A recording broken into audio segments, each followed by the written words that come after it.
Ever been to Walt Disney World? You know, the supposed happiest place on earth? Well, I used to be a pass holder, and for the most part, it lived up to its reputation. However, there's one night at the Magic Kingdom in Tomorrowland that's seared into my memory.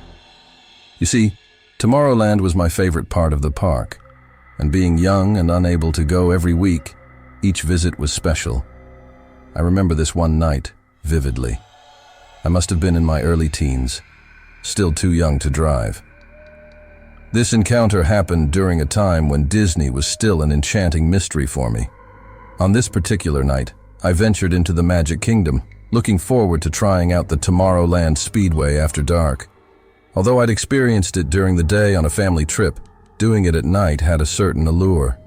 As I stood in line, taking in the magic of the night, I noticed a man, tall and average-looking, except for the fact that he had no right arm. Curiosity and innocence led my eyes to him. That's when things took a dark turn. The man noticed me looking at him, and his face contorted into an expression of pure, seething hatred. It was alarming. Before I could comprehend what was happening, he pushed his way through the crowd towards me, his anger palpable. I knew instinctively something was wrong, and dread washed over me. Standing right beside me was my mentor, my protector through life's journey. The man, fueled by an inexplicable rage, came frighteningly close to my face. The words he spat were a venomous threat, promising harm and hurling insults. The onlookers were shocked but stayed silent, not wanting to provoke him further. After delivering his menacing words, he abruptly left the line, disappearing into the crowd. I never saw that man again. He was speaking with an unfamiliar international accent, approached us, his voice oddly quiet yet forceful as he muttered something unclear. It sent shivers down my spine. I hesitated, then mustered the courage to ask my mentor if I should inform a park staff member about what happened. I worried about what this man might do, not just to me, but to others as well. My mentor calmed me, assuring me that Disney security would handle it after the ride. As we approached a park staff member, I desperately wanted to spill out the incident, but fear held my words captive.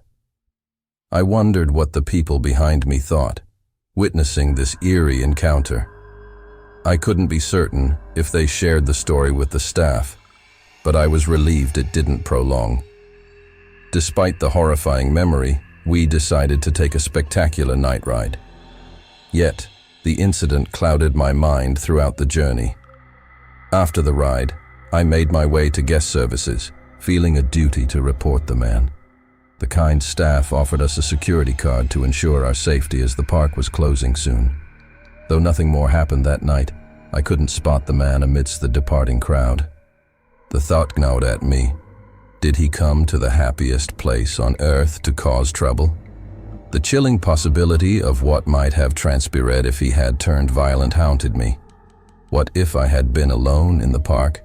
Thankfully, that dread never materialized.